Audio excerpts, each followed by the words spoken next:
We are live right here on the SportsGrid Network. It's the early line for a Thursday. It's Donnie right side, and it is Joe Ranieri. And boy, do we got some topics to talk about by the skin of their teeth. Team USA advances thanks to Italy. NBA action from last night. Tournament tickets being doused right now. Oh, no, we had to win 6 straight games to get into the tournament. But that's what happens here. Blowouts in the Big 12, which means coaches are moving on. So much topics to talk about, which includes Max Crosby now maybe happy to be back with the Raiders. Love to see it. It's DRS. It's Joe Ranieri. We got the people, and we're ready to go.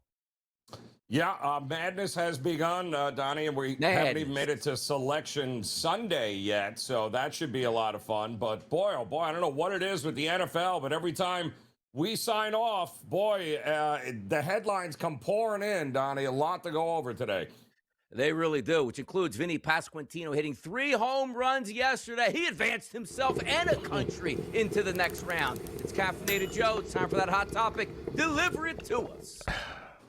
Pasta fazool for everybody there, Donnie. All right, we need to talk this morning about how Roger Goodell and the owners in the NFL are looking to dominate the sports world and are now officially trying to take over every single damn day of the week. Because yesterday we found out that the NFL and the owners are exploring a standalone game for the day before Thanksgiving. Yes, Blackout Wednesday. Because apparently making billions of dollars is not enough for the league office. They want to squeeze every last possible dime out of the schedule, even if it means destroying the very thing that makes the sport so great. And look, I love football as much as anyone, especially when it comes to trying to find an edge at the betting window, Donnie. But the whole reason we love the NFL is the scarcity. It's not Major League Baseball. It's not the NBA or the NHL where they play 82 or 162 games and you can flip on any game of the night during the week and see those sports. The beauty of the NFL is that you have to wait for it. You wait all week. The anticipation builds, and then Sunday morning hits, and it's wall-to-wall action. But those days are long gone now. Why? Well, we've got 9 international games stealing home dates from loyal fan bases who paid top dollar for season tickets to start. We have Monday Night Football. We have Thursday Night Football. We have a new Black Friday game, and we have Saturday games as soon as college football ends. And now, Thanksgiving Eve. Think about what Thanksgiving week is going to look like. We'll have football on Monday. We'll have football on Wednesday. We'll have it on Thursday. We'll have it on Friday. And, oh, yeah, we'll have it on Sunday. The economic concept called the law of diminishing returns, folks. You ever heard of it? Listen, we all love steak, right? But if somebody forces you to eat it for breakfast, lunch, a snack, dinner, and before you go to bed 6 days a week, guess what? You're going to get sick and tired of it. And the more you force these guys to play on short rest, the sloppier the product gets. Player safety goes completely out the window, not to mention that nobody wants to watch mediocre, exhausted football teams stumbling around the field, turning the ball over because, well, their bodies haven't recovered yet, Donnie. And let's talk about the real world for a second here. It's hard enough for dudes to convince their wives and girlfriends to leave them alone on a Sunday during football season. How many trips to Home Goods do guys have to make? I mean, you got to be kidding me. They got honey-do lists up to their eyeballs, but now they're going to have to negotiate for Monday, Wednesday, Thursday, and Friday. Good luck winning those battles, folks, especially in a season, Donnie, where the upcoming Super Bowl literally falls on Valentine's Day. So let's hope that there is an adult left in a room at Park Avenue who realizes we do not need the NFL to turn into a daily soap opera. That's what the NBA is for, Donnie. It's a great topic that you bring up, and also understand this. We're just waiting for, hey, did you watch that Wednesday night pre-Thanksgiving game? No. Oh, it was on Tubi. Oh, fantastic at that point. So they're just looking to sell another package to make the revenue go up. And I'll say this, Joe. I don't mind late in the season where they start to creep in and get a couple games in on a Saturday, or maybe even throw in a Wednesday game. But in 2006, Thursday Night Football started. That was the downfall. Because as Joe pointed out, we love football, but we also understand, even as handicappers, wait a second, they just played Sunday. They're going to play Thursday. That means you get to practice for 2 days. These guys can't get out of bed, and you can't. The game is meant for the whole week, Joe. Monday, Tuesday, Wednesday, Thursday, Friday, Saturday, installing game plan so everybody knows the drill. Not we just played Sunday Night Football, now we got to play Thursday, and we practice one day. That's a bad product, and I agree with Joe. Thursday Night Football should end. Let's just enjoy our Sundays with maybe the occasional big games on Saturdays late in the season in the month of December. And oh yeah, by the way, back when it used to be real football on Thursday night, Joe, ESPN would give us a banger in college football, top 20 style, that we could watch as an appetizer to the weekend. Let's just go back to that. That's what we. Let's get to the Hot Topics, Joe, on the early lineup here. And those Hot Topics start with Trey Hendrickson. How about this? Oh, no, Max. You're not going to the Ravens here. You know why? Because we got to deal with Trey Hendrickson. Welcome, Trey, to Baltimore. Max, back to L.A. or LV, I should say. Yeah, well, I mean, and they gave him the same exact money they were going to have to take over for Max Crosby. They gave it to Hendrickson, only they got to keep their 2 number-1 draft picks in the process. Very sneaky, Baltimore. I'm wondering who's going to be picking up the phone looking to deal with the Ravens anytime soon. I wonder how that's going to work out for him. Look, from a Ravens perspective, that was how you do business, man. Tie up one guy, if it works out on the other, get this guy, cut the other guy loose, and do it shady as you possibly can. Interesting story here. More coming up on that, certainly, throughout the next 2 hours. Players' Championship, tee time set. They're teeing off this morning. The TPC at Sawgrass is ready to go. Yeah, it is, Donnie. And listen, we're going to get to see whether Scotty Scheffler, in the 97 hours over the last couple of days he has spent at the driving range trying to figure out his driver, we'll see if it comes to fruition here and if he can get, a 3rd Players' Championship trophy. That would be crazy. Teach your kids to throw a football. Daniel Jones, who is your average quarterback by every single metric, is coming off of a torn Achilles and got a $100 million contract. Not for 10 years, Joe. Roughly 2 years, $88 million that could be worth to 100. Daniel Jones. So right now, Joe, Patrick Mahomes, pick up your phone. You want 50% ownership in the actual Chiefs organization, or you're not playing then. Well, listen, this story would have been even crazier had we not just watched Sam Darnold win a Super Bowl. So, anything, again, you take your money, folks, and get the right coach for your kid and make him an NFL quarterback, because coaching absolutely matters in the NFL. PGA Tour seeking the double signature events with their new schedule here. Talk about the NFL. The reason why we like signature events is because everybody plays and the players are fresh and they know these. So, Joe, how do they handle that? Let's just double it, make everyone a signature event. How about that, Joe? Does that sound smart? Yeah, well, that's kind of where they're headed to. Yeah, that's where they're headed to, which means, things like the Cognizant Classic and others will go by the wayside here. It'll just be signature tournaments, Donnie. That's it, all gone. We love the John Deere, man. The way to handicap that stuff. And Joe is right, hey, why don't we double the signature events? Well, we all love the majors, Joe. There's 4 of them. Make it 8. Will we love all 8? No, we won't like all 8. We like the 4. That's why they're so special at this point. The WNBA 12-hour marathon negotiations end at 5 a.m. Are we going to get a season, Joe? No, and I think we talked about that in the predictive markets as well, Donnie. I said I'd be shocked if this thing doesn't drag out well into the season. I mean, you'd be shocked if we play a game at all, Donnie. I really would. Yeah, let's see what happens, because, look, time is running out. They're going into March Madness, which means the draft is like a day after, it feels like, for the WNBA, and the way they go into their season. We'll see if they can get that done. The one thing they understand is the momentum from last year, if you wipe it out, it may never come back at this point here, and they understand it. Adrian Autry, he understands he's not coming back to Syracuse. Why? You got to make the tournament, survive in advance. He ain't surviving anymore. Yeah, we knew there was going to be a change in Syracuse with basketball. It just, that kind of, futility doesn't work for the Orangemen when it comes to their basketball team. How about this? We got Spreadlines coming up on a Thursday, which includes the Rutgers Scarlet Knights in the Big Ten tournament here. Joe Ranieri and Donnie right side. We'll be right back after this short break.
Today's top spread lines here on a Thursday. Yes, dealing heavy in basketball. Conference tournament action is going to come to a crescendo on Sunday. When we get Selection Sunday, know exactly where those seedings are, the number one seeds, and who's upset because they got sent to the wrong region here. Let's start it off today, Joe, in the ACC. Late game tonight, 9:30 tip time from Charlotte. Clemson is going to take on North Carolina. This line overnight, Joe, sat at -1.5. This morning, as we do the early line, still sitting at -1.5. A total listed at 141.5 live, with other outlets right now at 140.5. So a little downshift from that graphic of 142.5, Joe. Clemson, North Carolina, your spread line is what? Well, we watched Clemson last night, Donnie. Late game as well there. Take on Wake Forest. They handled business in that opening game at the Spectrum Center in Charlotte. So, yeah, this might be a little, I think Clemson fans will be there in a big, big way, but obviously right in the backyard there of North Carolina, who has had to deal with some injuries here, and it's kind of been a rough stretch, but so did Clemson. Donnie, down the last, 4 weeks of the season, yeah. Clemson had gone through it, but they seem to have righted the ship last night. I think this was priced exactly where it needs to be, right? It feels like it's a pick'em game. The way the state of the injuries and everything else with North Carolina, Clemson is going to want to make this thing a rock fight. I think it's correlated. If you like North Carolina, you're probably leaning to the over. If you like Clemson, you're probably leaning to the under in this one here tonight, Donnie.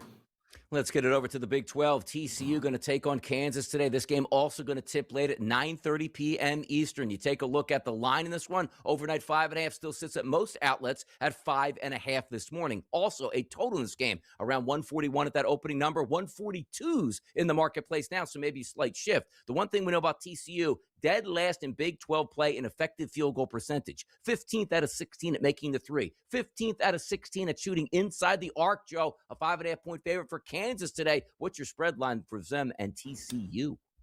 Well, TCU is not rolling over anybody, although they beat my Oklahoma State Cowboys last night. But probably you and I could have done that. But I'm saying, listen, TCU is not a team to be messed with or taken lightly in any way, shape, or form. Defensively, Jamie Dixon has got these guys playing. You watch this team and you scratch your head. They make plays when it matters the most. And the big question is now, of course, with Kansas, how long's Darren Peterson playing? Is he playing, Donnie? Those questions still here. Here we are into the ACC championships, right? So is he playing both halves? Is he not? Is he limited? I don't know. TCU feels like the kind of team, if somebody's going to get upset, TCU is likely going to be the culprit getting it done. Big Ten action, another late night tip time at 9 p.m. in Chicago. Rutgers is going to take on UCLA. Double-digit favorite here for UCLA. Opened up at 11.5, still sits today in most marketplaces at -11.5. Mick Cronin and the boys looking to do some more damage, or can Rutgers survive another day in the Big Ten? Rutgers, UCLA, Joe, what's your spread line here? How is Rutgers winning games at all is beyond me. And they took over a Nico Medved team in Minnesota that I really thought had turned a corner here and was going to be dangerous, at least in the early going, but not so much as Rutgers handled it last night, 72-67, and now they get to take on Mick Cronin. And listen, the basketball guards are funny. They got a great sense of humor.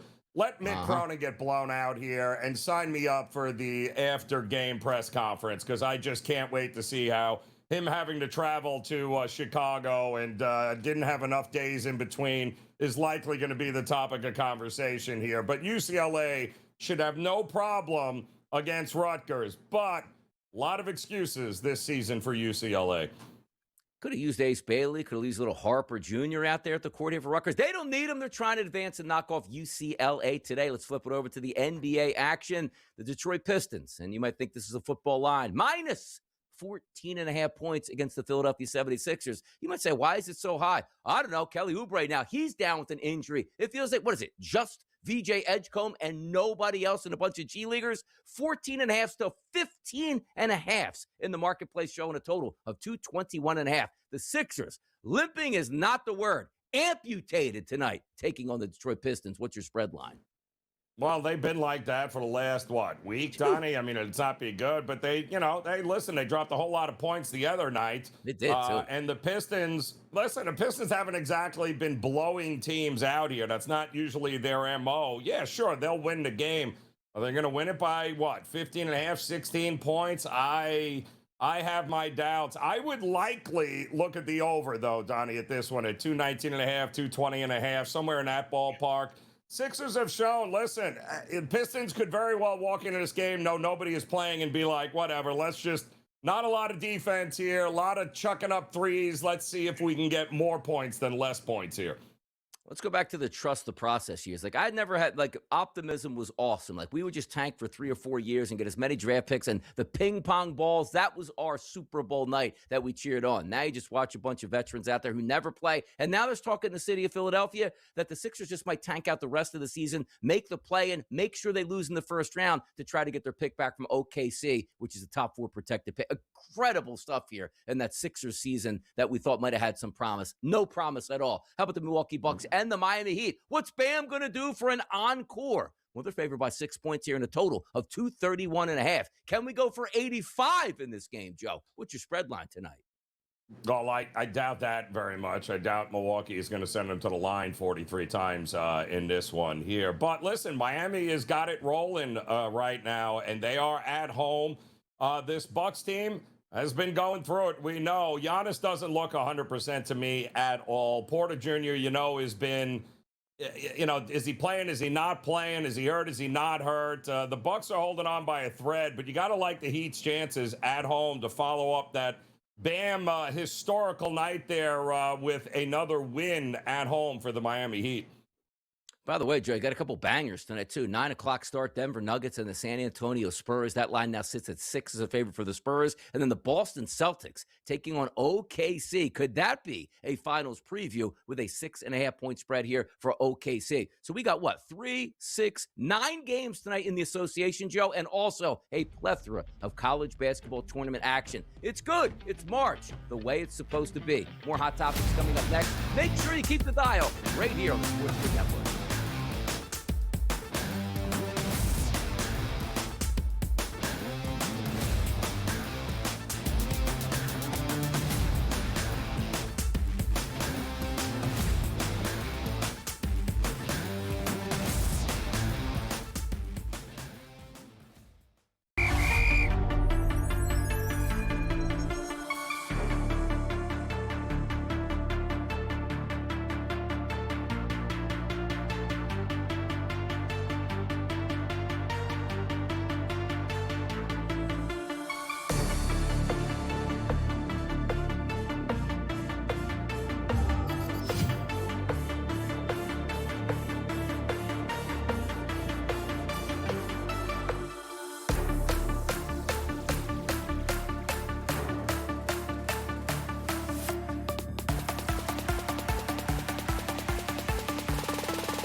NFL news and notes on the way right now. Also, guest appearances on the show. We love to announce those. George Kurtz will join us in hour number 2 to talk some action here, whether it be NFL topics, NHL, Major League Baseball, or the World Baseball Classic here, Joe. We got some business to get down to, which includes the business of NFL teams and their ownership. Guys are very strategic when they have money on what they do with their money. No surprise right now for the New York Giants, where they're getting some questions on some Epstein ties. Pro Football Talk put out a tweet yesterday. The NFL has apparently stumbled into a way to avoid having and to investigate Steve Tisch. He reported wants to transfer his interest into the team to his children. Amazing stuff goes on behind the scenes, Joe. Those guys try to protect themselves and legally use every single way they can. Hey, I'm no longer the owner. You can't investigate me, but give me the money. Yeah, but yet he's still going to remain as what? On the board of directors, the board of director. Yeah, so we're just gonna sign everything over to my heirs anyway. But I'm still gonna stay here and be on the board of directors. It's listen, Donnie, the game is rigged. At that level, the game is rigged. It's the only thing I can say is that nothing will come. He'll go into the background, but he'll still have his finger on the pulse of everything that's going around with the Giants.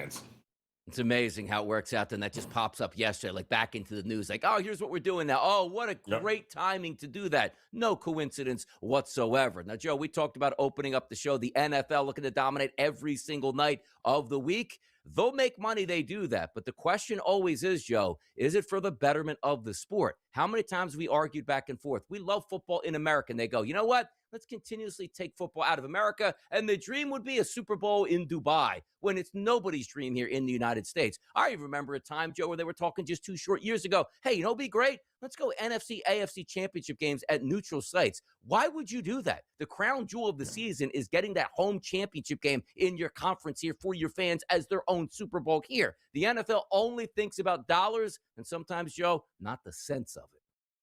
And you're watering down the product in a big way, Donnie. I mean, that's the other real worry here is that you continue to put football games on because you know people will watch them, but the problem is at some point the product is, you know, those Christmas games, you couldn't let Christmas alone, right? I mean, sure, we all watched them, but those were some of the worst football games that we have seen in a very long time. So again, more is not exactly better in the NFL. I think less is more, Donnie, when it comes to that.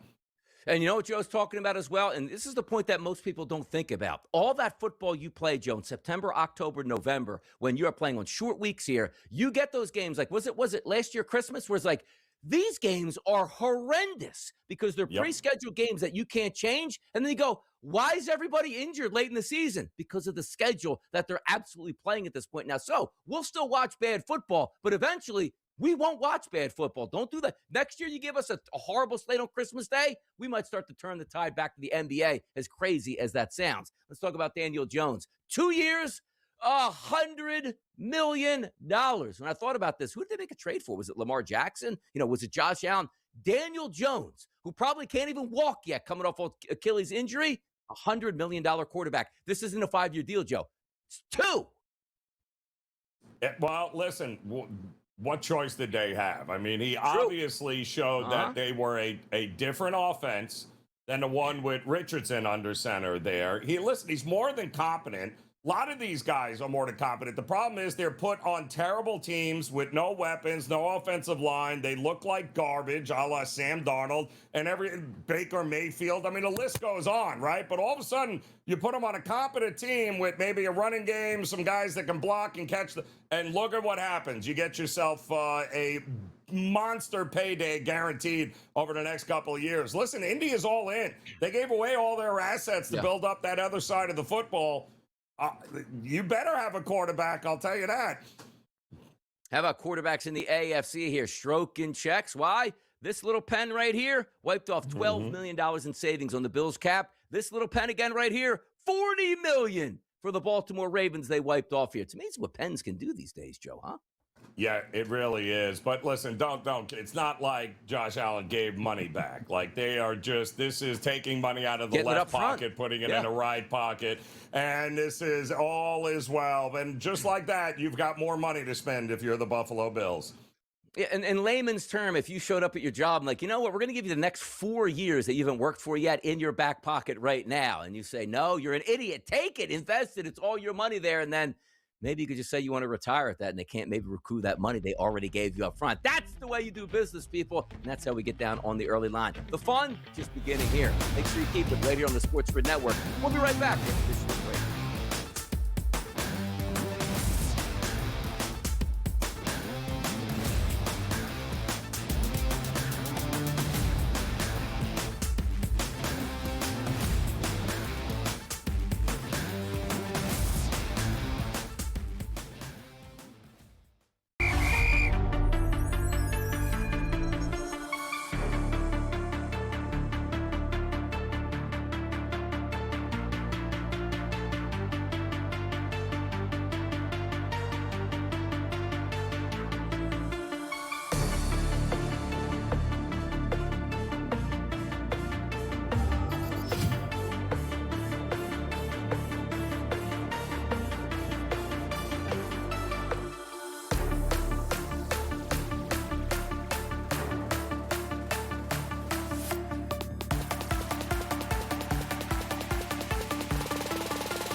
Right back at it here on the early line. Crazy times in the NFL. And by the way, Joe, you know, temperatures down in South Florida always usually on the up and up. And we've been getting a nice little bonus run the past 3 days here in the Northeast. Temperatures at around 80 degrees.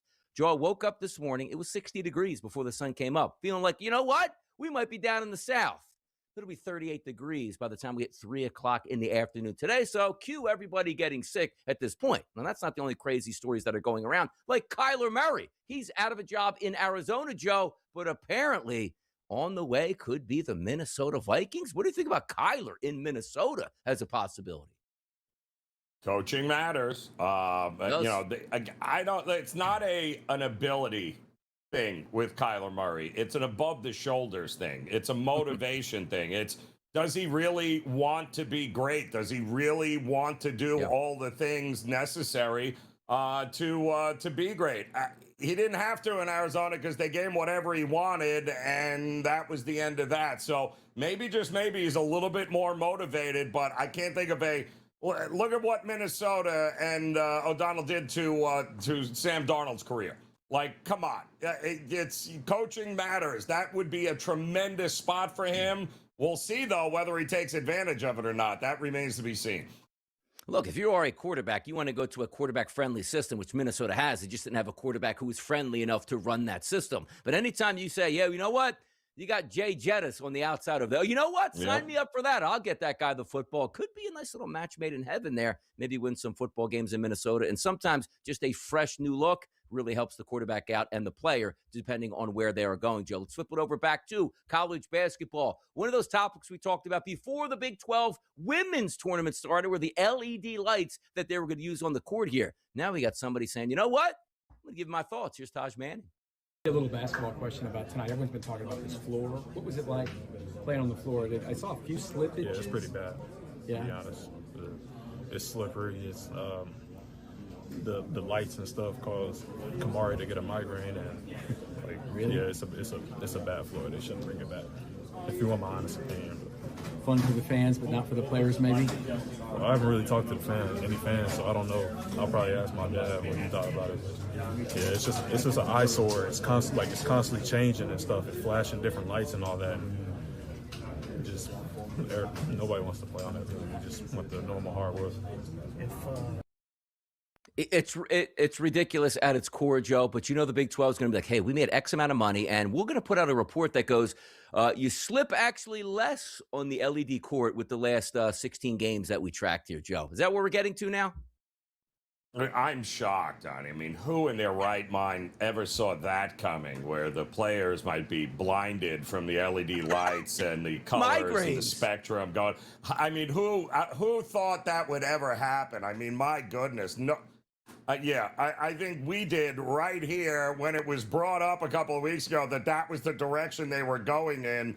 Nothing but unders, Donnie, is what I would have thought here. But apparently, you're slipping all over the court as well. You can't play any defense. So just absolutely unnecessary, Donnie. Just so unnecessary. But Joe, I'm telling you right now, NBA teams are salivating if this is going to work. Because we've already been ruined in hockey watching it on TV, where you do get a migraine watching the boards change every 3 seconds here at this point. Just wait. The NBA somehow will improve the LED courts, and away we go. Let's take a look at Syracuse here. We know they already fired their head coach for basketball in Autry, but now a new AD. And by the way, his name is Brian Blair. Is that Brian Blair from the Killer Bees of the WWF back in the day, Joe? 12th athletic director in school history. Don't think that's there's a correlation there, but I do know this: they better, out with the old, in with the new, right? Yeah. So the all the former leaders there, from the athletic director right down now to Adrian Autry, who was kind of handpicked by Boeheim, was he not? So this is hopefully a fresh start, and they better nail this next hire, because they're on the verge of becoming irrelevant in basketball, and that is not a good thing for Syracuse. I'll tell you what's not a good thing either. Memphis looked like they had a chokehold on the American. No longer anymore. Slipping are the times here. They finished 13-19, making it the worst season of the Penny Hardaway era here. Tough scene from Memphis down there. That's one of those teams that could be a juggernaut, but just can't get out of their way, and slipped to 13-19 this year. Ouch. Yeah, just not good. It was rough this year. It's been rough. Questions surrounding whether Penny's ever going to be back. I mean, he dismissed some of his best players in the middle of the season. So, it's what happens when you got rid of the entire team a year ago and brought in all new guys who never played with one another. And guess what? They didn't like one another. So, not a great situation in Memphis. Shout out the NIL era here. Oregon State, they found themselves a new coach. It's Justin Joyner. Now they just got to go find their conference and try to win some basketball games now. Yeah, good old Wayne Tinkle. Great legendary status there over at Oregon State, but it is time to move on here. But listen, we know Hurley's gone. We know there are going to be some very experienced coaches available for programs that might be looking to start fresh. So it would not shock me, Donnie, if all of these guys find themselves back on the sidelines at a new school sooner rather than later. Celebration at Arizona State. They won their first game of the Big 12. Could it be here? We're going to rally around Coach Hurley. We're going to win this tournament. Send us into the tournament and him off in style. Until the first half happened here against Iowa State, Joe. At the break, 45-16. Final score, 91-42. Goodbye, Bobby Hurley. Well, the good news is they scored more points in the first half than Oregon did in their game. There's always that. But yeah, no, it was a nice story. But my goodness, you were never getting past Iowa State here. Just smothered them right off the bat. That game was over in the first 10 minutes of the first half there, Donnie. And but again, he's another one of these guys. I couldn't believe he's there 12 years. at Arizona State. Time for a change, but he'll be on the sideline someplace else. Without a doubt, he will be one of the top guys recruited for a head coaching job in college basketball. Made the tournament a couple years, but I don't think anybody's crying over like, oh, I can't believe you guys did that. The time was there, 185 and 67 in his career. Time for a new coach here. He'll move on, see if he can make the best of it here. Kentucky making the best of it against LSU, but did not cover, Joe. 87-82 final. High-scoring game between Kentucky and LSU. Yeah, they played with their food there once again, giving LSU far too many opportunities to stay in that game, and they were lucky. I mean, they didn't play any defense, Donnie. He gave up 43 points to LSU in the first half. That game was never staying under, by the way. They just they rolled it here, but you got to win in advance, right? I mean, they did win by 5, barely, but they moved on, and that's all that matters here because they were limping in to this conference tournament here, losing 5 of their last 7 games. But that was a good win. Just win and move on. That's all it's about for Kentucky. BYU taking on Houston today, Joe. 7 o'clock tip time in the Big 12. You take a look at that line, opened up around 8.5. Now we're seeing most places now, Joe, have increased to 9.5 as a heavy favorite for the Houston Cougars in a total, which overnight, some outlets, 151.5, dropping like a rock to 145.5, even lower than the graphic that we have up there, Joe. How about that game tonight? BYU Houston, Dybansta, what can he give us? Yeah, I mean, not a ton to struggle with here, Donnie, as far as this game goes. I mean, both teams likely already in the tournament, so this is just kind of, fodder. Dybansta's a guy, listen, these single elimination tournaments, right? The best player on the court matters, and the best player on the court, even against Houston, plays for BYU, so anything is possible. By the way, Joe, let's quickly hit on this one. Miami, Ohio in action.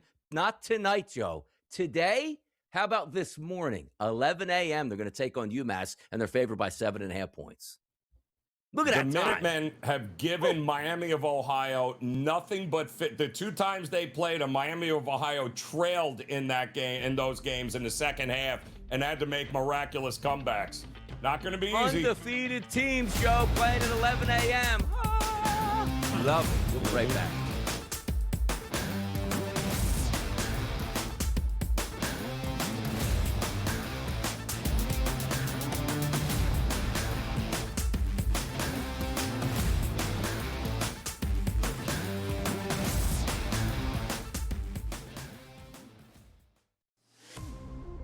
Could you see a world where Duke is upset in an ACC tournament? The fact that they're not an up-and-down running team, half-court offense, strong guard play, dynamic inside with Boozer. I think out of all the top teams, I think Duke is the least likely to get picked off in their conference tournament. College basketball today, only on SportsGrid. You put Zach Branch on the Buffalo Bills on the football field at the same time with Cook and these wide receivers, and you have Branch set up in a slot in motion and stuff, and you put that speed. I want a game difference maker. DJ Moore's not a difference maker, right? He helps, he's good, right? But it's not that game changer. But to me, Kevin, they need game changers on the defensive side of the football. Game time decisions, only on SportsGrid. I really wish I could pull out my crystal ball and predict accurately the future and put money on it and see if I could win. But I think the answer of where we're heading is more uncertainty, and in the short term, more companies, like you mentioned, trying to capitalize on that. When prediction markets first kind of took off this past year, there was a little bit of a hesitancy from sports books. Newswire, only on SportsGrid. Well, still, even though he gave up that home run, Tom, the number's going to be there. If he stays healthy, who's touching that guy? Well, you mentioned him. The only player I've interest in betting on for the AL Cy Young this year would be Brian Wu. And it's a combination of everything. It's a combination of the odds. It's a combination of his underlying skill set, where I believe he's trending in terms of his career. Pro baseball today, only on SportsGrid.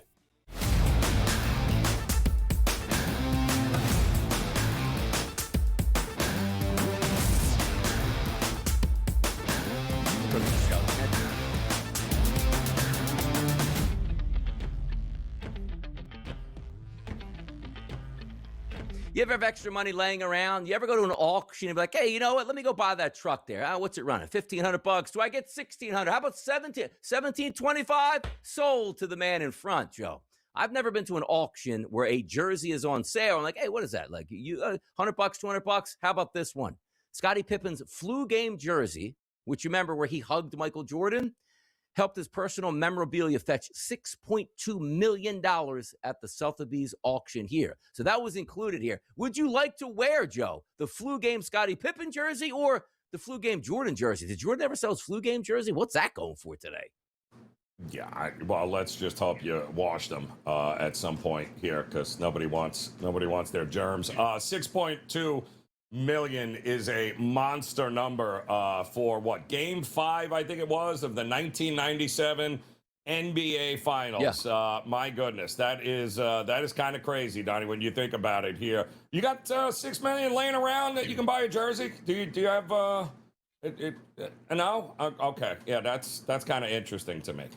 Yeah, it was memorabilia. Now, let me ask you this question, too. I always find this interesting because we don't pocket watch or count other people's money. And, yes, you make investments, and you made a ton of money while you're playing in the 90s and early 2000s, but you don't make the money anymore. I always find it interesting, like, who's selling the actual products at this point, because you see it quite a bit, like, hey, just won the Super Bowl 5 years ago. My ring's up for sale, $375,000. Because, honestly, memorabilia means different things to different people. Like, some people, including like Scottie Pippen, like, yeah, I got jerseys and stuff. I can make $8 million or so on this if I sell it. Doesn't mean that much to me. When other people, like, you'll never. I'll hand these jerseys down to the generation show. How would you, like, what would you do, Joe? Famous jersey you have, it's yours. Do you sell it? Do you let it go? Or is there a price point that you just can't pass up? Like, that much? Yeah, I'll sell it. Well, everybody's got a price point, Donnie. Yeah. Everything is for sale, depending on what's going on here. So, listen, I don't blame them. I mean, there's been a lot of these. I mean, Larry Bird, Dream Team jerseys. You had Jordan's jersey. There are a lot. I mean, it's big business, the memorabilia market. My question is, it only goes up in value, right? The older it gets, the older thing it goes. So it's not the worst investment in the world. Usually, barring anything crazy, those jerseys are going to be worth even more than that in the next decade or beyond. No, you're right about that. It's almost like buying real estate on the water somewhere. You can't create any more of it here. Like, how many times we see like those Hannes Wagner cards, like, hey, back in 1988, it sold for $100,000, and now it's up to like $10 million. Like, it seems like, oh, I'm not going to pay $10 million. Psst, what if I told you in 5 years it's worth $15 million? Okay, $10 million. Great deal at this point right now. Just the way it is, man. They're not going to make any more flu jerseys, put it that way. Kelly Oubre, he's out at least 2 weeks for the Philadelphia 76ers, and it feels like everybody is out 2 to 3 more weeks for the Sixers here, as they are just the walking wounded as they finish the rest of the season. Tough times in Philadelphia. Tank. Let's go back to the tank here, Joe. I'm ready for it. I am. Is Paul George ever coming back? He's hanging out. When? I mean, what was it? Just 20? It was 20 games, 20-some odd games, right? I think 25 games, maybe. I think it might have been. Was it 25? I mean, he should be eligible to come back here over the next week or so, shouldn't he, Donnie? I mean, that feels like that was forever ago. Man, what's up with these new MRI machines? Because Steph Curry's going to miss another 10 days with his knee, stretching his absence to 5 games and a total of 20 consecutive. How about that? Like, what is the deal? Should we shorten? Maybe Steve Kerr is right, Joe. Let's make it a 10-game season so these guys can play. Well, he's already missed, 15 straight? Yeah. And now he's going to miss at least another 10. Okay, things are... You think they're packing it in there for Golden State? What do you think? Maybe Porzingis can play enough games there to help him get over the finish line, but I doubt that very much. I'll tell you who was playing yesterday. Late night, if you watch, Kawhi Leonard, the Claw, strikes for 45 points in a blowout over the Timberwolves, Joe. What do we make of that? Yeah, I've been saying, this is a very dangerous Clippers team with a healthy and motivated Kawhi Leonard. And look at what he's got around him. Mathurin and Darius Garland are just balling out right now. They are no longer the under team like they were with Harden. This is strictly an over team here moving forward, Donnie. Now, here's where the books have their most fun, Joe. We love stuff like this because when the public sees, like last week, oh, the 49ers won 49-7 over the previous opponent. Wait, the Niners are getting 6 points this week? Sign me up here. Well, we're going to do it again in the NBA edition tonight, Joe, because we take a look at the Bucks playing the Heat. You just saw Bam Adebayo score 83 points in an NBA game. So what are you thinking? His over-under tonight, Joe, should be 39.5, right? Somewhere in that range. No, it's not. It's 22.5. Joe, he scored 83. His points prop is 22.5. Are they teasing us on this one? Yeah, and again, it all depends. It's not a great matchup for Bam Adebayo in this one, so I think that's why it's going to be tampered down. I will say this. He's given Giannis fits over his career, so he might be a little bit more focused on defense than he is on offense at this one. After all, there are some guys on this Bucks team that can score, so I think the focus isn't going to be on him scoring as much as it is, handling Giannis tonight defensively. Talking about focus, Joe, get the binoculars out. Look all the way to the end of May and early June. Could we be getting a preview tonight? The Boston Celtics taking on the Oklahoma City Thunder. -6.5 now as a favorite here for OKC up against Boston. Great game tonight, but look at that total, Joe. A playoff total, 216.5. Yeah, it might be the only team OKC could play where the public isn't backing them. They're backing the Celtics right now because it looks like tickets and money all on Boston here getting the points. But don't be shocked if it starts going the other way here, because I do believe OKC will have everyone ready to go. Chet Holmgren's not on the injury report here tonight. They are going to treat this game like it might as well be game 6 or 7 of the NBA Finals here. And Jaylen Brown, how about you don't get thrown out of this game early? How about double that? Text? You want to let's go with that one. Yeah. Yeah, no double text here. Nuggets on the road here to take on the San Antonio Spurs. The Spurs now favored by 6 points here, Joe. What's your thoughts tonight? Nuggets and the Spurs, Wemby style. Boy, I tell you, Denver just locked down Houston last night, but now they're on the second of a back-to-back with travel here. Yeah, are we stepping in front of that San Antonio train? Not me. Nope. I'll lay it with them here tonight. Total up to 238.5. Points are expected tonight, but we got to talk some Major League Baseball news and notes, possibly for opening day, WBC, all that, much more right here on the early line.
Talking a lot of basketball, and rightfully so. Conference tournaments in play right now in NCAA action, leading us to March Madness next week. NBA got a couple hot games tonight, but also Major League Baseball, Joe, is on the horizon. They're at the WBC right now, but on March 25th, we will have opening night in the majors here. And also, starting out your season with one of the biggest power pitchers in baseball, Josh Hader, will start the year on the IL here. Hader threw a bullpen session yesterday, said everything feels good, but the timeline the team has laid out won't have him back in time for opening day. Never good to start the season, Joe, in the tub. No, it's not, Donnie, but it's injuries have kind of taken their toll on him over the last couple of seasons. So, listen, it's a 162-game season. We got to keep that in mind as well, Donnie, right? Championships aren't won and lost in April. So it's more important to get him ready to go come, let's say July and August than anything else. So there's no rush to get these guys back sooner rather than later. So just take your time and be healthy. That's the only thing that matters.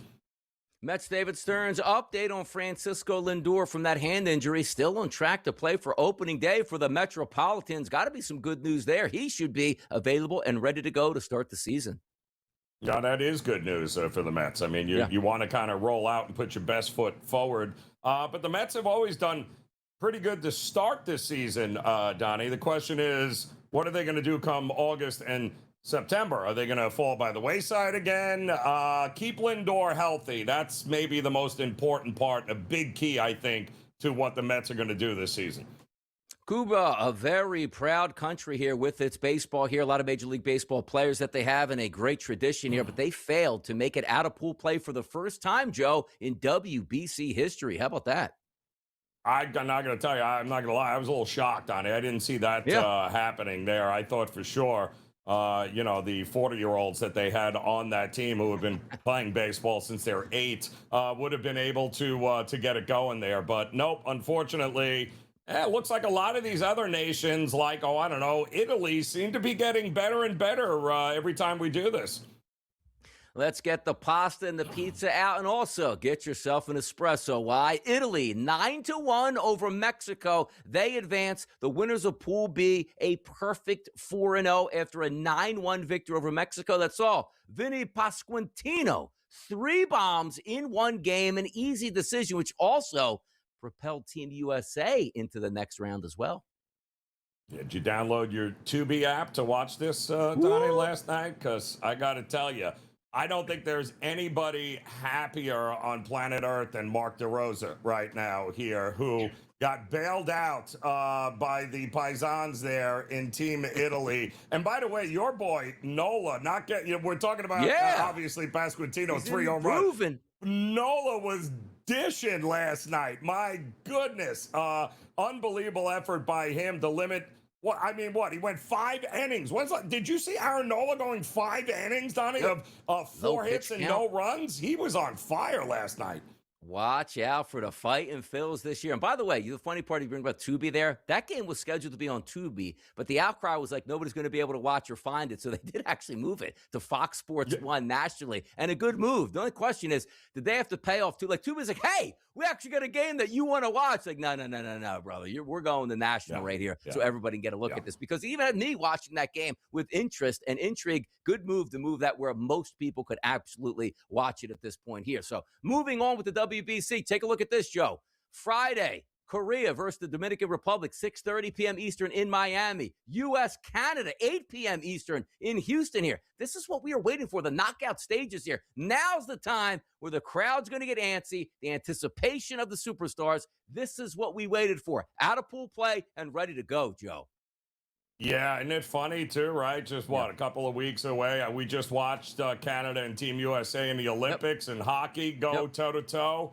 We're going to get a chance to see it here with the right to move on to the semifinals. And listen, I have confidence in the United States getting it done against Canada. But you've got either Dominican Republic or Korea waiting in the semifinals. And Paul Skeens is adamant about pitching in the semifinals once they dispatch Team Canada here in their game. So a lot to be excited about still in these games. Yeah, Italy actually wins the division, wins the pool, and then they have to go up against Puerto Rico. That should be good. And that's Saturday. And also, Venezuela and Japan is Saturday. And once again, these are not best of threes, best of sevens, Joe. They are winner advances, loser goes home. The stakes will be high. And you got a great Friday night there. Bang, bang. And also, good on the WBC having this during, conference tournament week. They would have done it next week, which is like, come on, right up against the tournament. You have some good baseball to watch this weekend. And away you go into hour number 2 next. The early lines, how we do it.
Hour number 2 officially underway. You know, during this hour, we're going to a little PME in here to give you that other side of looking at how to invest your money here. Those predictive markets are a lot of fun. And also, George Kurtz going to join us as well. So buckle up and away we go, Joe. This is how we get down to business. Talking about the WBC, talking about college tournaments out here. We're also talking about the NBA, Major League Baseball opening day, and also some NFL intrigue and who's getting signed, who's not getting signed, who's getting rejected in trades. There's a lot of information, Joe, to keep the people up to date on. That's what we do, though. That's why they tune in. Yep. Yeah. Oh, it's great. It's great. Remaining undefeated team in the country gets to take the court with the Miami of Ohio Redhawks taking on UMass. So you got to love it, Donnie. Madness is upon us. But let me ask you a question, too, because from all the pundits that I see, this is like the worst bubble year of all time, because typically you get down to bubble time like, hey, these 8 teams are making a great effort to get in. I don't know if we're sensing that at this point, which obviously is really good for Miami of Ohio if they get tripped up and they want to try to keep them out for a team like, oh, Memphis won 13 games with a tougher conference here. Bubble not looking so great where teams looking to get in, which means Miami of Ohio, Joe, regardless, should already be in, right? Yes, Miami, Ohio should already be in. There's nothing even to discuss here. I mean, I'm watching coaches like Stephen Pearl there, and even Wes Miller there at Cincinnati try and take them after getting embarrassed on a court and losing in overtime, trying to convince the world that somehow his mediocre team deserves to get an at-large bid. Like, no. Absolutely not. Which, again, is a great argument, Donnie, for why adding more teams to March Madness is not a good thing. Because if you did that this year, you got teams under 500 looking to make it into the tournament. Not a good thing. Brutal. I'll tell you what is a good thing. We got golf underway this morning, Joe, down there in the Jacksonville area. Max Homa, who teed off starting on the 10th hole, Joe, what did he do? Eagled that hole. Early lead at -2 from Max Homa. How about that? Yeah, no, should be good, but Max can't play on the East Coast. Never does well on the Florida swing, so I'd be looking to fade him after that opening eagle there. But kudos to him. But a lot of the other guys, the big name guys, coming up early afternoon, you'll be able to pick up the action. But should be a great golf tournament as well. Weather forecast always important in golf events. Why? Because that's where you want to center some of those players. Don't get your player caught in the rainstorms or the heavy winds, Joe. Make sure he's cleaning out, and you can certainly survive in that. I can't, like, my eyes are really good, but I just can't see what the weather conditions are. But it looks like some rain, Joe, in the middle of the day and some windier conditions. Yeah, windier is really the big thing. Rain, not so much. It'll soften the greens up, which, maybe we get a few more bird, but the wind is the big one there. The wind will help dry out the greens and the fairways quickly after the rain, but good luck trying to navigate where you need to hit fairways, Donnie. You need to hit fairways and greens. If you don't, we could get some big numbers out there today. Sawgrass, legendary golf course, the unofficial 5th major just getting underway. We'll keep you updated if any big-time scores come through. Like Homa, first hole here with an eagle. Let's take a look at Trey Hendrickson. He's a Baltimore Raven. Whoa, Max Crosby and Trey Hendrickson? Come on now. That's what the GM was trying to tell you yesterday. Like, hey, we won the sign, but no, you didn't. You actually did a scumbag move, but it worked perfectly for your business model. Let's make sure we get Max Crosby while we negotiate behind the scenes. If anybody's ever bought a house here, particularly in the state of New Jersey, you have like the 3-day right of rescission if you want to have a refinance on your house where like, hey, it sounds great, and 2 days later you're thinking about it, you want to get out of it, that's fine. Or have that in attorney review for a couple days, you can always back out. That's what the Ravens did. They used their attorney review to make sure they got one of those guys, and they actually wanted Hendrickson more because why? They have to give up 2 first-round draft picks, Joe. Shadiness by the Ravens, but it worked for them. We thought maybe it was just sour grapes, because don't forget, the Raiders are the one who broke the story, Donnie, when they went to social media and used the term, the Ravens have backed out of our trade agreement for Max Crosby. We'll have no further comment at this time. So usually teams, they let the PR and everyone. The Raiders went right for it and said, yeah, no, they backed out. And the idea they did it because of a failed physical, knowing that he was never going to pass a physical to begin with because of the knee surgery. So the whole thing just absolutely blew up. But we'll see if the Ravens, who's doing business with the Ravens now, or trust them moving forward. Exactly. When that deal goes down, best believe the Ravens have all the medicals they could possibly need up front, and also being explained to him like, yes, the guy just had surgery. He can't play a football game this weekend. His long-term prognosis, probably good, but it's still an injury. We don't know. Great, let's make that deal. And then it wasn't as Joe, they said, we just got the medical sent over to us in a file a half hour ago, the minute we made this trade. We're having second thoughts. They sat on that for 4 days, made another deal, and then backed out of a deal to make the other deal happen. It's unbelievable how that happened at this point here. But now, Max Crosby's like, hey, back with the Raiders, I'm feeling all good. We'll see how long that lasts here. But as we just talked about, the Players' Championship underway, Joe, Thursday, Friday, Saturday, Sunday, the unofficial 5th major, which then leads us into the Masters talk, which comes up in early April. Yeah, it's interesting. The PGA has been making headlines. They're thinking about bringing back like match play for the FedEx Championship at the end of the year. They are really looking at, now that Liv might be on the way out, it looks like they're finally listening to the players and starting to put a little more thought and effort into everything. Absolutely here. And also the double signature events here. Stop the madness at this point. Just leave it alone. It's fine the way it is. Get the superstars back in play. They are going to need breaks here. You can't have every tournament there. And also, by the way, weren't we led to believe before Liv Golf even started, we might have to file bankruptcy as the PGA Tour? Boy, they're finding a lot of money, Joe, to pay these players, apparently. Which is what they were screaming at for decades, Donnie. Like, why is it you guys are making more money, but the purses aren't increasing at all? They're staying the same. They've been screaming about this forever. And that was what created Live to begin with, Donnie. That was the whole point of Live. And, well, if that was the purpose, ultimately, at the end of the day, it looks like it might have worked because it got the PGA off its you-know-what. Joe, what do you say to 2 years, $100 million with 88 of that guaranteed? Amazing deal for Daniel Jones, who he's coming off an injury. Bam, and I'm telling you, 1 year, Joe, just have the salary cap go down. Like, instead of it going up $25 million every year, have it go down $10 million, and then we'll see the pain on some of these payrolls. But apparently, as long as it always goes up, you can pay players whatever you want. Daniel Jones is a $100 million quarterback. Now, I remember when Donovan McNabb signed that first big contract with the Eagles way back in the early 2000s. 10 years, $100 million. Now it's 2 years, $100 million, Joe. Yeah, and listen, man, kudos to Danny Dimes for he didn't even play a full season last year, but what he showed was enough to be able to solidify that contract. And this is a guy that had to go through it, Donnie, from day one, going to the I mean, you look at the coaching that you put him through and the lack of players and the terrible teams. It's amazing what guys can do when they actually have competent players and coaches around them. World Cup here. Iran announces they're not going to play. Now, where would they actually be playing? Probably in the United States, Joe, but they announced their athletic, I guess, National Athletic Organization. They're pulling them out. The Minister of Sports says no. Yeah, I can't believe the World Cup is that, when is that, Donnie, the World Cup? At the end of the year, or is that next year? Beginning summer, it's in Joe. June. Come on now. Live on the early line. I can't believe it's here already. My goodness.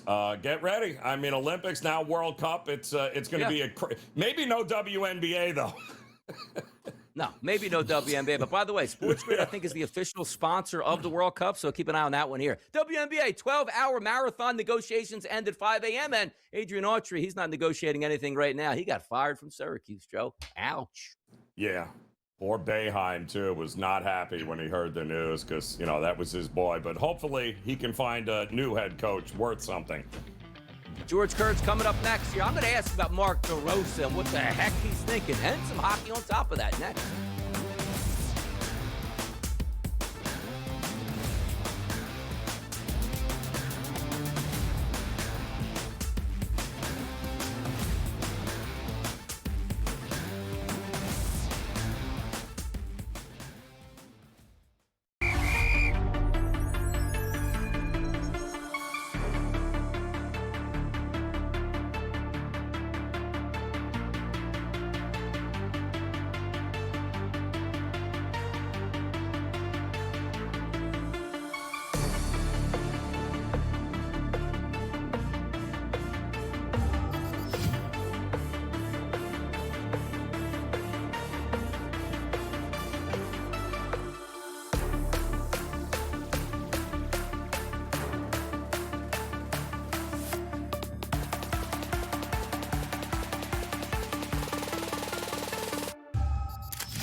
So many good topics to get after on this Thursday morning. A lot of information to go around, but let's have some guests, which means let's have some fun. It's Donnie right side of Joe Ranieri. Let's welcome in George Kurtz, a friend of the program, rising and shining on a Thursday. George, how are we feeling today?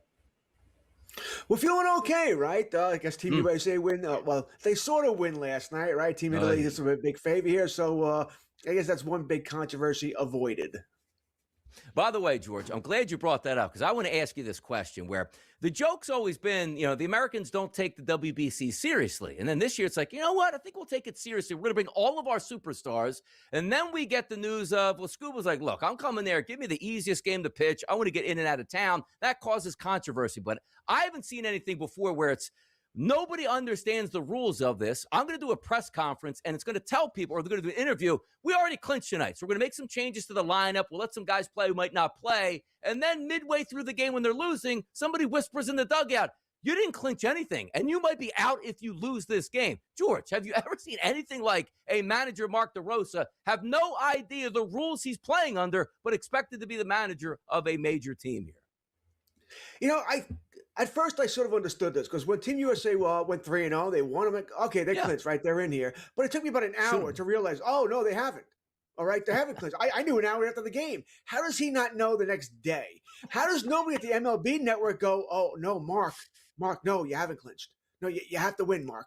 How does nobody tell him? The interviewer, Hal Reynolds, any of those guys tell him, no, you need to win here. So a strange situation here was going on. Like I said, he got lucky. All right, Team Italy did him a big favor, so it takes all that controversy off here. And you're right, Donnie. Team USA has taken this much more seriously than in years past, but really only on the hitting side. All right, the pitching, I mean, you take away Webb, Skeen, Scuba when he was there. Listen, I don't blame McLean. McLean, I thought would be a good start there. He didn't work out there. Mason Miller, outside the other pitchers, I mean, come on. Brian Yarbrough's on the team. Why is Clayton Kershaw on this team? As a Hall of Famer, I get it, but come on. At this point, he shouldn't be on the team. So they're taking it more seriously, but not as seriously as other teams.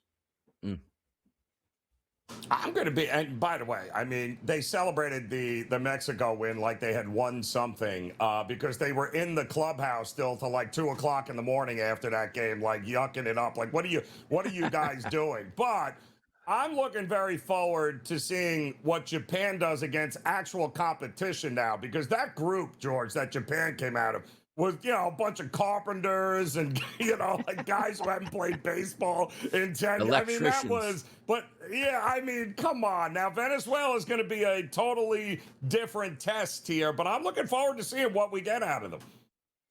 That was sort of what we expected, though, right? In the round robin, where you're going to get some matchups where, we all expect Dominican Republic, United States, Team Japan, and what other team's going to come out of it? Korea, or Venezuela, whatever it might be here. We thought Puerto Rico, Cuba's been really good in years past, maybe not so much anymore. But who was going to come out of that? So now we know. Listen, I still think Team Japan is the team to beat here, although Dominican Republic looks really good, really good. And by the way, before the tournament started, that's where my money went. Team Japan or Team DR to win, and I'm a happy guy here. I was never really on board with Team USA being the favorite here. I think that's once again because of baseball, Team USA being our sport and all that, and a lot of the bets coming from the United States. But I don't think the United States was ever really the best team here. So I like Team Japan. I think they're the more well-rounded team. That being said, if I wanted to hedge my bets now, or at least add on to a bet, I like Team DR a lot. Yeah, but I'm with you, George. So I was on with Dan Sealy on Sunday and asked me, okay, moving forward, who would you take, the United States or the two teams behind them, which were Japan and the DR? I said, simply, I just like the price points of those teams better. We're not in a 7-game series where starting pitchers are going 7 innings here. I'll take my chances on the plus money over Team USA, even though the rooting interest certainly would be there. George, let's flip it over here to some hockey talk. Connor Bedard and Patrick Kane. This was tweeted out by FanDuel. What do you notice here through their first 200 games? Goals somewhat similar, assists somewhat similar, plus minus. Is Bedard playing no defense out there at a minus 87? That's what sticks out there. How about that, George? Two youngsters here being compared from back in the day to today. They're different players here. Kane much more of a scorer than Bedard's more of that well-rounded player. And I don't mean this as a knock against Patrick Kane at all, by the way. You're talking one of the best, players in the United States. Great player, right? Everybody would love to have him. But more of a scorer. Bedard's more of the Crosby, where Kane's more the Ovechkin. Neither one's quite to that level, of course, but that's how I would say them. They're both players you want. They're great for Chicago to have Bedard. Now we're just waiting for him. He's great. when does he change? When does that team change to get back into the playoff picture? Right, it's not going to happen this year. But I've just seen with like the Detroit Red Wings themselves, they're back in the playoff picture. Ottawa's back in the Buffalo, right? When does that happen for Chicago? Is it next year? Is it the year after? Western Conference is a beast. It really is, George. But we got a loaded slate here tonight too, as well. I mean, it was like 2 games last night cracks me up, but we got a ton here tonight. So where does your eye go on the board here tonight? What games you focusing on? Not only were there only 2 games last night, but they were both at 7:30 Eastern. So the hockey was done by 10. It's like, whatever. The NHL, I'm sure it's TV that rules it, but it's mind-boggling here. Listen, I'm going to go right away in the first 2 games on the slate, by the way. All right, Washington, Buffalo here. It's minus 205, so I can't bet Buffalo minus 205, but I think Washington played last night. They're going to beat Washington, all right? So I'm going to have them in a parlay with Carolina, who's the next game on the slate versus St. Louis. I think St. Louis may have had their Stanley Cup when Braden Shen returned to St. Louis for the Islanders on Tuesday. They were up 3-0, then lost 4-3. I think Carolina beats them tonight. Buffalo, I'll put that in a parlay. And I can't believe on March 12th, I am actually thinking that the Buffalo Sabres might be the team to beat in the Eastern Conference. I just can't believe I can't believe that's coming out of my mouth. Come on, George. You know what else we have to talk about yesterday is the huge performance by those Philadelphia Flyers last night, knocking off the Capitals and now taking on Minnesota. Come on, George. We're getting plus 200 with the Flyers. Red hot tonight. Come on. Can you buy into that? No. So the Flyers beat a bad Washington Capitals team, and now they're playing on the second half of back-to-back nights in Minnesota against one of the best teams in the West. I'm not betting Minnesota. I'm not laying 250 in that in one of my parlays either. Do I think they win the game? Sure. Am I going to put any money on it? Not right now. I would probably maybe lean towards the over a little bit here, but even that I'm not touching. I have nothing on this game right now. It's early. I might change my mind in the next 12 hours, but I'll leave that alone here. Flyers, though, they're another team. I think they're ahead of the Blackhawks, by the way, as far as future is concerned. They'll be there. Just need a little bit more time, but they're heading in the right direction. George, lightning question for you. Max Crosby, does he make it to the Cowboys over the next couple of days, huh? Ooh. No, they just don't have the capital to do it. They would have done it originally, but not anymore. There you go. He's George Kurtz. Thanks for joining us today, George. Really appreciate it. For Donnie and Joe, we'll be right back after this short break.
Some would say March Madness is already here. Joe, did you know today that we have 7 games tipping off before 12:30 Eastern today, and a plethora of afternoon basketball at 1 o'clock and 2 o'clock and 3 o'clock and all the way up to some late night action? We're going to love to see that. We're going to enjoy it, and it does start with Miami of Ohio taking on Massachusetts. But, Joe, other games, or should say other leagues per se, the PGA Tour, they're already underway with the TPC Championship down there at Sawgrass, and still leading right now after a few holes is Max Homa at -2. The only other guys, Joe, at under par early, Mackenzie Hughes and Danny Walker. Live sports on a Thursday. Doesn't get any better than this, does it?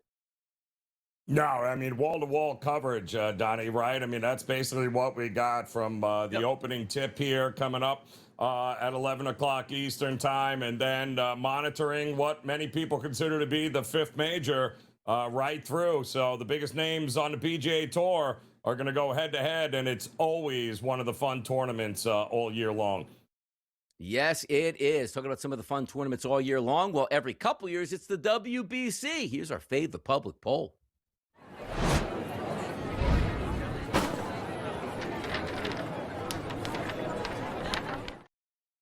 The U.S. advances, not because they won, but because Italia went 4-0 and smashed Mexico yesterday. So at SportsGrid, the question we asked today, Joe, with Team USA advancing in the WBC, are they your favorites to win? Yes, of course. No, they almost failed us. I don't watch the WBC. The favorite right now, rightfully it should be, is yes, of course. Secondly, no, they almost failed us. And then 13% are miserable because they don't watch the WBC, Joe. Which way did you vote in this poll today?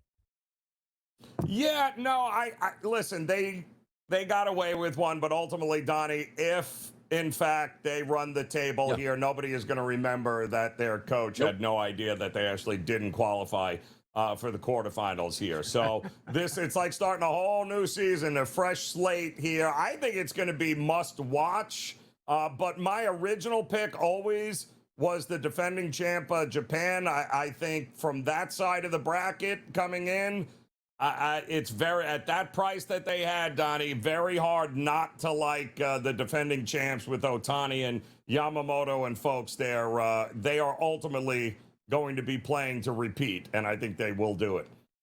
Yep, taking some time off today. You see that WBC MVP winners there category. They're going to play on Friday and Saturday here. Knockout stages, winner advances, loser goes home. High leverage situations. We absolutely love to see it. We'll see those things play out. But you know what else we love to see? Winners, Joe. Here's bye, bye, bye.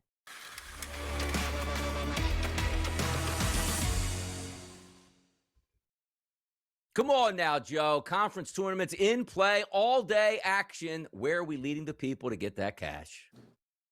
I'm going to go back to the ACC with an afternoon game here, Donnie. And listen, we just watched this game. And I got to tell you, Louisville kind of smoked Miami in Coral Gables to end the regular season.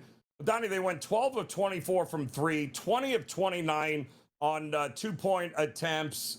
But the reality is Louisville couldn't stop Miami either in that game there. You would think with those kinds of numbers, you'd run away with the game. They had no answer for Renau or Trey Donaldson. Miami likes to play at the rim, and they're going to get whatever they want inside the paint. The problem with Louisville is that if you don't go 12 of 24 from 3, you're not winning this game, and I don't think they win this game. I think Miami bounces back, gets a little revenge here, and ends up winning the second meeting between these two teams today. How about this? We're going to keep it in Miami tonight because I'm going to the Association. The Milwaukee Bucks are in town to take on the Miami Heat. This line opened up at a 6.5 price point here, despite only 30% of the tickets still coming in on those Milwaukee Bucks. Bam Adebayo and the boys, where'd they celebrate? Club Live? Were they out all night in Miami? And also, more importantly, how many bottles of Ace of Spades did they drink on that 83-point effort? They're going to be exhausted for this game, which means the Bucks don't actually have to win, Joe. Just have to keep it close. And as I always like to say, nobody wants to bet the Bucks tonight, Joe. But your boy DRS, he wants to bet the Bucks tonight. And we're taking those Bucks at 6.5 down on South Beach. What do you think about that?